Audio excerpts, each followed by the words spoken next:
Welcome to Tech Talk, y'all.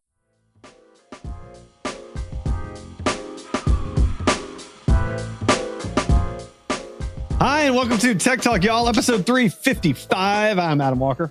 And I'm Sanjay Park. And for some reason, Adam was shaking his hand at the camera for those of you watching the I'm video. pointing at the camera. I want you to know. You were like all 355. jazzed up there. I'm trying to increase the energy level. I got the coffee going, and I'm ready to party, man. We got a lot of stuff to talk about today. Ready to party. There's no kind of party like a Tech Talk y'all party. Oh, no tech. That reminds me of whatever Michael Scott. There's no party like a Scranton party. But that's a riff on. I think there's some song. Okay, thing. All right. I think that's what that's from. That's not original Michael Scott. Let's dive on in. TikTok owner sacks intern for sabotaging AI project. First of all, I just want to say I really appreciate the term sacks because this is a BBC article, and I think that's a much better term than firing. So they sacked the intern for apparently trying to sabotage the AI project. It still never really made it clear to me how the intern tried to sabotage the AI project. I wasn't clear about that. Yeah, they didn't actually share that. And by the way, I think sacking is a normal word for them because they've been doing that since medieval times, right? When you sack a castle. And so I think sack is it's like it's a great term. We don't really use that word here in the US. We should use it more. I'm going to try to find ways to use it in my everyday life. Can you put that in a sack? Like you don't even say put that in a sack. You say put that in a bag. Yeah, I like the word sack better. There's something about it, Yeah. So intern did something supposedly, even though TikTok says they didn't do anything. I think they did. How would an intern get any level of access to their AI project? Like how? That doesn't make any sense to me. I mean, sometimes in these big companies, they are a little loosey goosey with permissions and things like that. And if this one had a little bit of access to stuff, they could have, tweet some things. I'm not buying it. No, you don't think so? They're mad at the coffee mix-ups. That's what it was. So they got fired for bad coffee, not for that's what it was. Bad. Yeah. They let AI order the coffee. Yeah. Well, at least some AI can figure out their own mistakes. Study finds LLMs can identify their own mistakes. Yeah. So that makes me ask, so then why do they make mistakes? Yeah. If they can identify when they're hallucinating, then why would they hallucinate? That doesn't really make any sense. Nonsensical, right? Yeah. Like if I know I'm about to make a mistake, then I wouldn't make the mistake. Yeah. You'd choose not to make the mistake. That's just like, you don't just go ahead and do it and be like, well, I just wanted to see what happened. Yeah. I mean, well, in all fairness, some people do that. But not us. Not us. True. Sanjay. That's not us. True. And not anyone that we like that's running for president. Anyway, moving on. Sorry, I couldn't not. So I apologize. All right.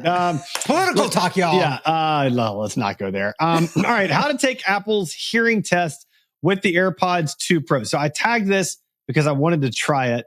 And I think my phone is too old to try it. Of course it is. So I'm not. Of course it is. I'm not. That's the standard Apple process of like, you just got to upgrade. You got to buy a new one. Yeah, I'm a little concerned, and this is a part of this conversation. I'm a little concerned that Apple Intelligence will not roll out to my phone. Like I know, I can guarantee you, it's not going to. Starting out, it's going to the 15s and the 16s, and I was hoping they were going to okay, now we'll roll it out to the 14s and the 13s, and I think that probably is not going to be the case. It's going to roll out to whatever version comes out next year. Yeah. And it's going to be in that version only. Yeah. I think, and it'll stay with it's doing the 15s and 16s right now. But I don't know what that means. What's the current one? Well, the current one's 16. One? Okay. So it's last year. It works with last year's phone and this year. And it could be a processing issue. There could be legit reasons for it. But I mean, now I'm going to have to decide, is this worth a phone update? It probably will be, honestly. So I might be getting a new phone. I don't know. By the way, that whole numbering thing, I think they have done wrong with it because I really do appreciate Samsung's approach. Okay. Where it's like, hey, every year we're going to release one and it's going to be the 2 digits of that year. So that is so much easier. This year's is 24. Next year's is 25. Yeah, that would be so very easy, very simple, straightforward. Yeah, and they changed it at some point because they weren't doing that originally. Yeah. And it was hard to remember, because everybody had a different number. Right. And I just kind of like that. It's simple and easy. If you'd asked me to guess which number was the latest Apple, I would have been like, I don't know. I have no idea what's happening. 37, 42, 89. I mean, it'd be like the release numbers on Chrome. It'd be great. So 100%. Yeah. What is it? It's like 138 right now or something. I don't even know what it is. It makes no sense. Something else that doesn't make sense. Oh my gosh. the Strava problem, how the fitness app was used to locate the world's most powerful people. Okay. Also, yeah, we got a couple other articles. I'm just going to go ahead and read them all Please out. do. Bodyguards inadvertently exposed French President Macron's location on Strava, and Putin's whereabouts exposed via Bodyguard's Strava app. There you go. So here's what kills me. We talked about Strava showing U.S. bases like years ago. Years ago. How is this still like, if you're a bodyguard of a high level leader, how are you even carrying a personal phone as you travel with? Like, that is the most insane, stupid thing I can possibly imagine. I mean, but look, you got to track your workouts because you're never going to look at that data ever again. So you got to track it. I mean, listen, that's a whole nother issue. Like I'm actually starting to consider a different workout tracker. Actually, even though I don't really look at the numbers, I like the idea of it. So a sleep tracker, workout tracker. I like the concept of it. One day, my great grandchildren are going to care how many steps I got. They're going to want to know what my heart rate was. 18th. They're going to that's important for them to know. It's going to be. It's not going to be important. They're not going to care. They're going to be like, "Why did this idiot track all this data? This is useless." All right. Speaking of interesting things that may or may, I don't know. Anyway, Chick-fil-A targets families with entertainment-focused mobile app. And a follow-up story to this, Chick-fil-A isn't launching a streaming service. It's actually way bigger than that. And so apparently what it's going to launch, I think November the 18th, if I remember correctly, I think it's going to be called Chick-fil-A Play. It's going to launch apps, and there's like an entertainment component. There's TV shows, there's games, and it's like this. Essentially, they're kind of coming for Hallmark, but at a family level, not at a love story level, right? That's kind of what they're doing.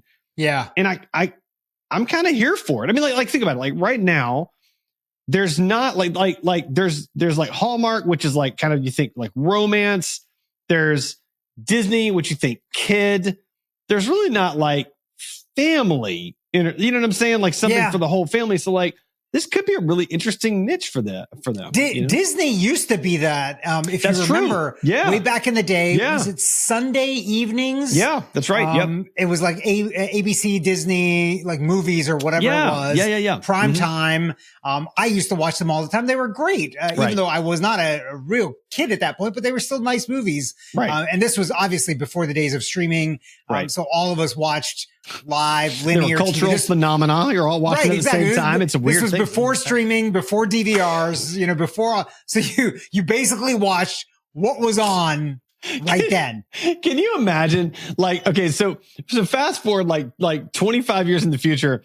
Can you imagine trying to explain to a teenager at that time, like, okay, there was a time when the entire country basically would sit down at the same time to watch their TV. And then you're gonna have to explain like what even a TV is at that point, because it'll all be augmented reality glasses or whatever. I mean, like it's wild compared to. Yeah. Well, so there's two funny stories. I know this is a diversion, but I want to tell these two stories real quickly. Yeah. Well, one, there was a story way back in the day, if you remember Dallas. Oh yeah. And JR getting shot. It was one of those episodes back in those days, right, where, basically the entire country was watching that TV show.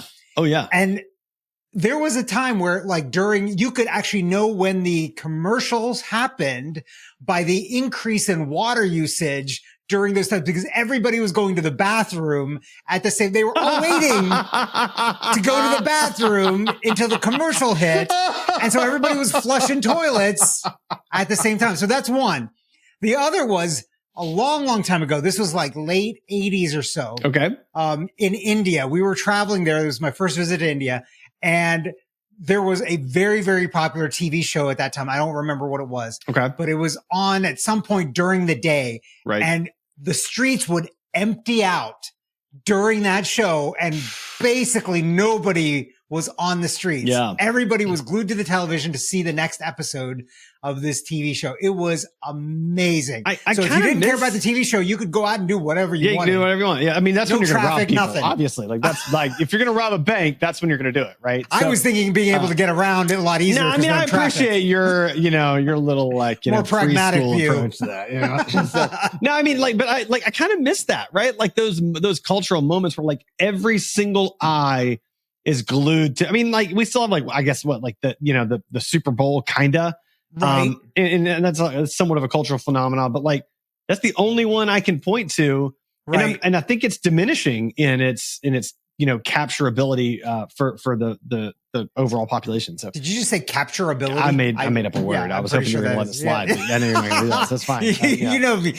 We've known each other for how long? I'm not going to let you go on that. The ability of it to capture the attention of the global psyche. Okay, is that a better way to describe it? Yes. Yeah, okay. And I agree with you. Like now there's some shows that I watch, and I'm like, I wonder, does anybody else watch these shows? Because you just don't know anymore. There used to be, when we had a lot less TV channels, there used to be certain shows that just basically you assumed everybody watched because almost everybody But everybody did. Like everybody did, like because there were so few choices and some of them were so good. So, and then you would talk about them the next day. That's a whole nother podcast phenomena too. I just listened to a podcast episode about it, how because of Netflix and the proliferation of streaming and like how everything is like it's the budgets have gotten smaller.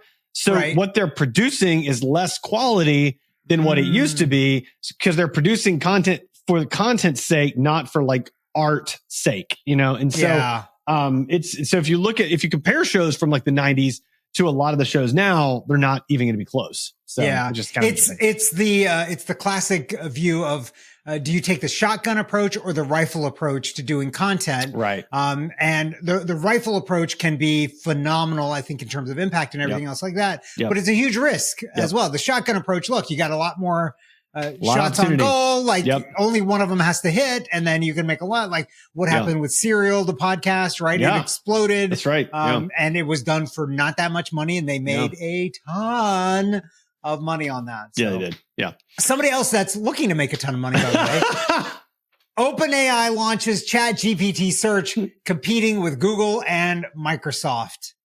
Dude, have you tried it? I have not tried it. Okay, so I am honestly, I'm not a heavy ChatGPT user. I am in like a month, maybe once I might use it. Dude, I'm a heavy user and I'm using it more and more. And here's what's crazy, right? So I went in to test this out this morning, just to see what's going on. And I think the search I did was like, what's the top selling car this month? Because I wanted it to be like real time information had search. Right. So it does a search. It tells me what it is. It was the Ford F-150 apparently. And then I can click on source at the bottom of it. And it gives me an entire list of all of the articles. And it's just like a Google search would be. And then you just click on one of them and you go read the article or the page or the blog post or whatever it is. I mean, exactly the same thing. And so essentially, I mean, like Google's done this the opposite way, right? So Google now in Google search results, you go to the search and it has like the AI answer at the top that you can see more of, but then it's got all the links below. Well, now ChatGPT does the opposite. It's got the AI answer in front, and then you click the link and you see all the links.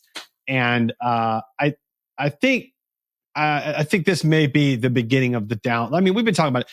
Google is going to decline massively. Like they better have a plan. It's going to decline massively. It's going to dramatically affect it. Department of Justice is looking to maybe break them up. So it could be all these things all at the same time. Google's about to have a tough decade. I mean, I'm telling you right now, like serious tough decade. Although look, Microsoft and AT&T were faced with the same thing of breakup and consent decrees and all that stuff. And they've done fine. They faced the breakup, but they did not face a competitor that could completely topple them. Like I mean, because Google's been, I mean, they've been the Goliath forever because nothing could capture the public psyche the way that they did. Right. But man, OpenAI has. I mean, I think it could be the end. So, here's the thing that I need, whatever the search engine is going to be to do. it's great that it gave you the list of articles. What it really needs to do is tell you which ones are regurgitated or AI also generated as well. Because I hit so many articles nowadays that it's like, this doesn't actually tell me the thing I want. It's a bunch of SEO, AI generated, regurgitated garbage that's just polluting the web. Well, like, and that stuff needs to be removed from the web. Yeah. And that's going to be the bigger problem too, is not like, how does SEO even work in the new realm of AI when people aren't even going to articles? They're just getting answers.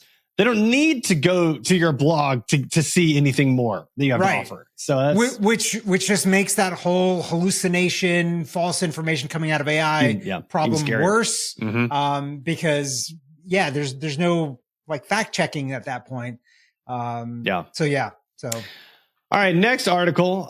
Russia fines Google 20 bazillion dollars. I don't even know. Like, there's so many zeros on my screen. It's wrapping down to the next line.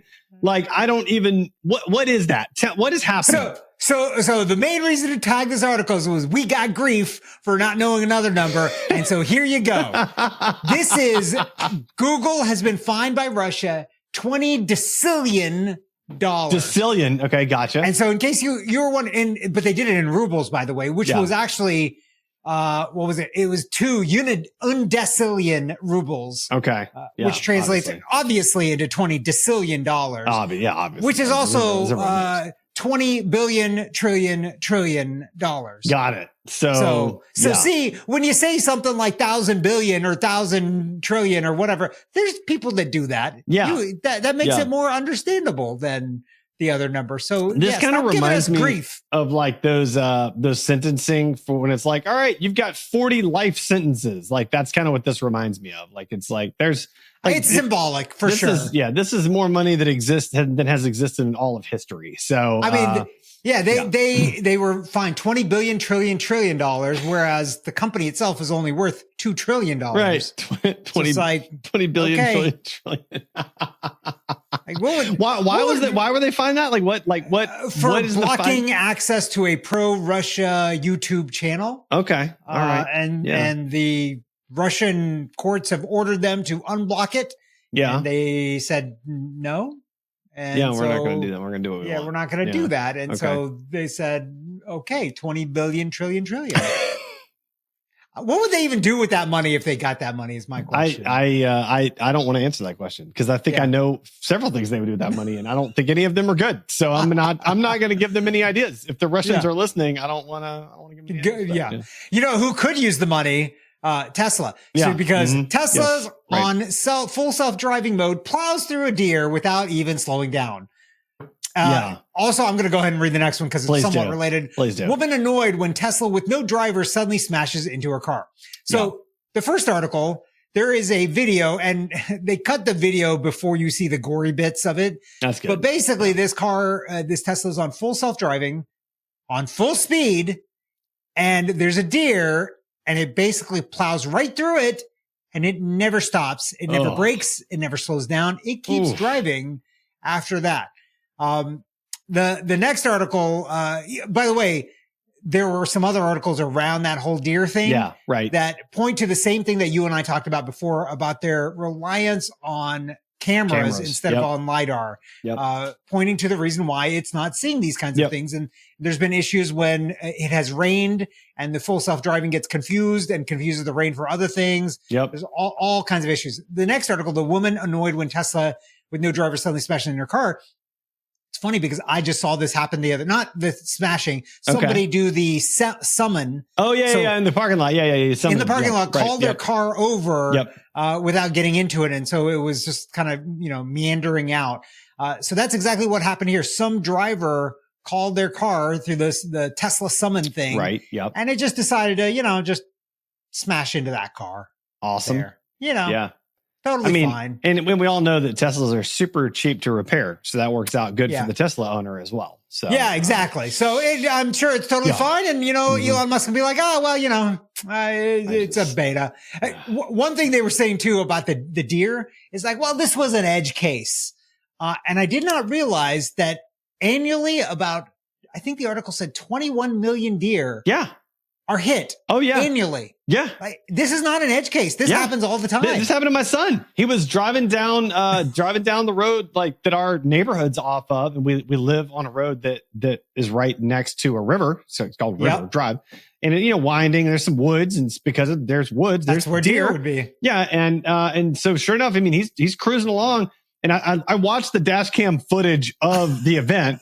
And so he's just cruising. He's not speeding. And it literally bolted out like split second. He had no time to stop whatsoever, just smashed into it, let out several expletives that he apologized to me for later. And I was like, dude, I would have said it worse than that. And we had to repair some things on the car. And of course the deer, poor deer didn't make it. So didn't make it. Yeah. I mean, it was just, it's just literally like a flash out of nowhere. I mean, it can come at any moment on roads like that. It's wild. We don't have woods really near us, and definitely not a stream. I guess there's some water, but I've seen like 3 deer just prancing around the neighborhood. Oh yeah. Like, everything's fine. Oh, they're in our neighborhood all the time in our neighborhood. It's crazy. Yeah. So the deer population has definitely exploded. So hitting deer on the road is not an edge case. Bad news. And definitely be careful. And hopefully some of these other cars that have better vision, LiDAR and things like that will help with reducing those accidents. All right, last up before Weird and Wacky, researchers develop transparent solar cells that can supply energy from glass on buildings and cars. Here's how it works. Sanjay, how's it work? Because I'm not explaining how it works. Magic is how it works. Yeah. I mean, you're not wrong. I'm not completely sure. I didn't dig deep into the science, but one of the inventions that they made here too was not having opaque wires that connect all the stuff. So they're also translucent. Yep. So that they work. I'm kind of excited about this because, I've actually looked at solar on our house, and we've got a big giant tree in our front yard that shades the areas where a solar panel would go on our roof. So we can't, the response back I got was like, well, if you want to cut down the tree, then you can. I was like, well, that seems counterintuitive in terms of that, because that tree is great to protect save the planet. Cut down the trees. Yeah, that doesn't make any sense to do. Mm-hmm. So, this would be fantastic because we definitely have windows that get a lot of sun. Yeah. And so having windows that generate some free electricity would be an interesting thing, as well as if you think about it in cars, as we go to more and more electric vehicles, like that's right. Some of these cars are just sitting outside baking all day in the sun. Like might as well charge up the battery while we're doing it. So, yeah, I like it. Yeah. Time for the Weird and Wacky segment. Abominable snowman. He's not an axe murderer. One of the TAs turned out to be a bot. First up in Weird and Wacky, victory is sweet. We can now fix McDonald's ice cream machines. Right to repair, baby. Mostly. Okay. Mostly. Right there are some caveats to this that iFixit is still fighting, but they have made some progress. So you have a greater chance now of dealing with a McDonald's that has a working McFlurry machine. Yeah. So we've talked about this in the past. I don't know what episode, but McFlurry machines are made by one company. They had locked down the whole thing so that only they could fix it. Yep. And that was why, 20 or 25% of McFlurry machines were always broken. Yeah, it was like 15 to 25% at all times, depending on location. That's crazy.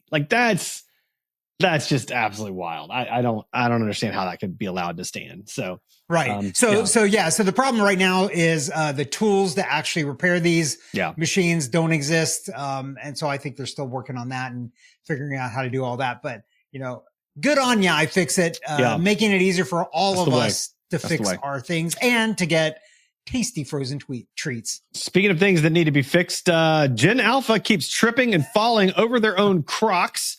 So schools are banning the shoes over safety concerns. I know that's not technology related, but man, it made me smile. So I had to do it. I didn't know the new generation was Gen Alpha. I didn't know we wrapped around. I didn't know that either, but I'm down. I'm here for it. I like that. I get it. I mean, Crocs, there are times where I'm wearing a certain pair of shoes and I'm on a tile floor, like a school tile floor. And I will actively trip myself because apparently I drag my feet from time to time. So Crocs, I could see how Crocs would do that. And that would be a bad idea. So Crocs definitely do things like that. And by the way, I'll acknowledge this issue as well of like making it easy trip. It's too grippy. Yeah. Yeah. I mean, the great shoes, great to wear every now and Super again comfy. and stuff. Yeah. But there is definitely a tripping problem. Some people have tripped into interesting things. This PhD student finds a lost city in the Mexican jungle by accident.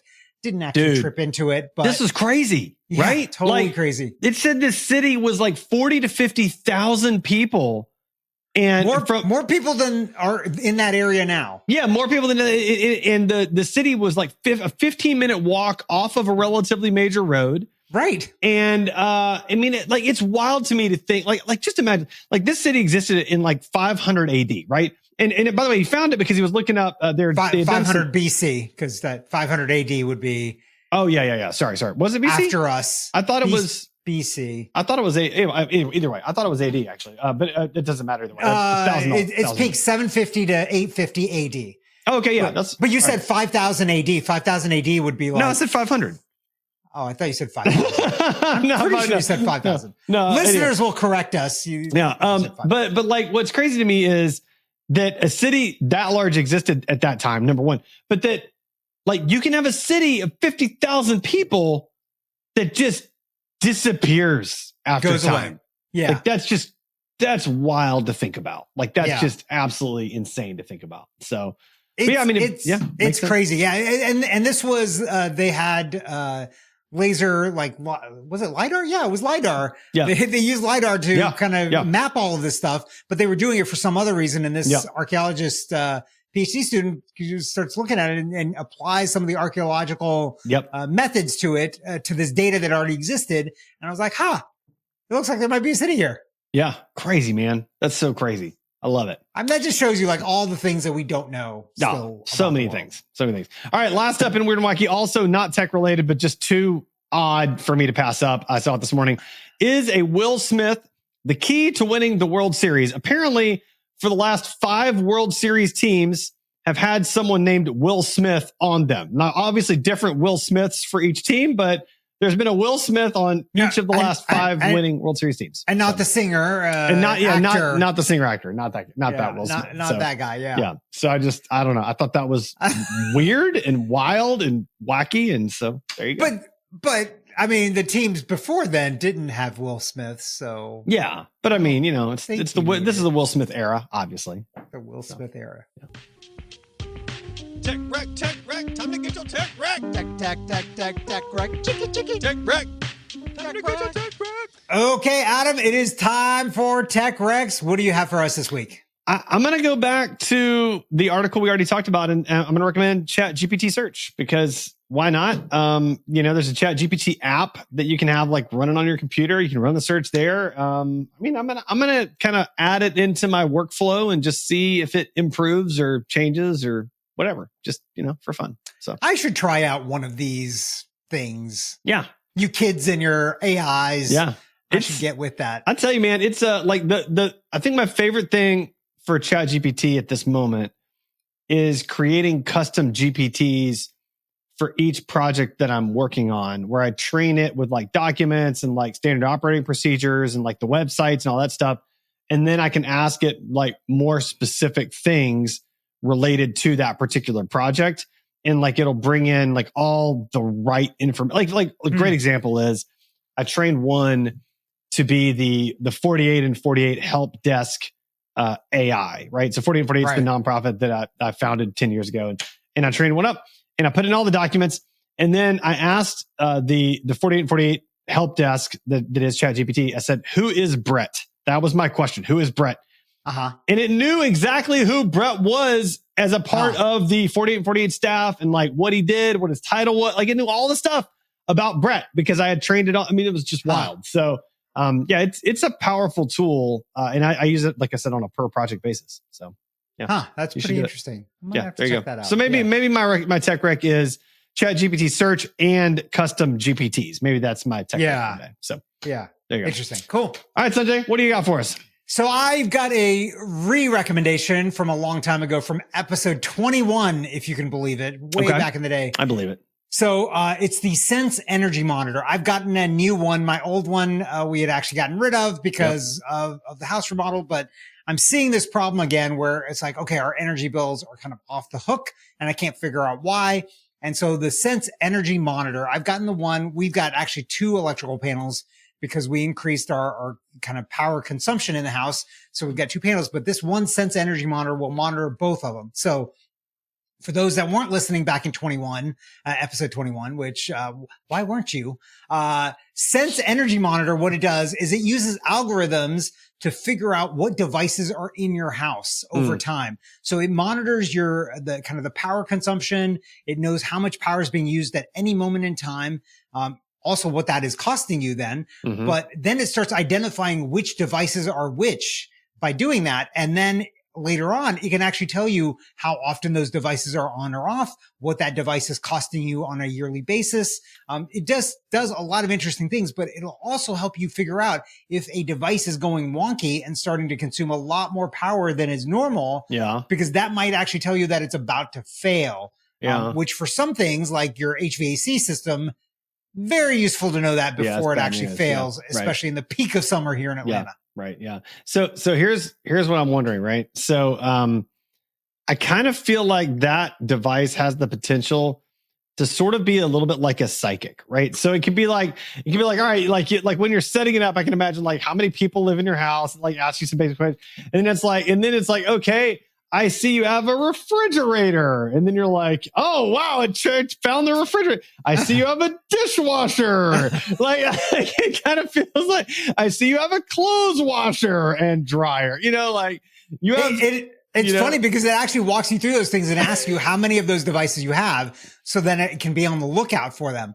Then it'll tell you when those devices, and it'll tell you like how much always on stuff you have. Yeah. So like all those devices that are plugged in constantly using power. Right. I actually know what our always on kind of load is now in the house. Okay. And it helps you think about all of those things that are plugged in. Like, well, do these things actually need to be plugged in and always on all the time? Great. Yeah, or is question. there things that we should do to kind of reduce that power consumption load in the house? So fair point. You know, it's neat. It's a cool device. To your point, yeah, there's some obvious things that everybody has that it's going to figure out. Yeah.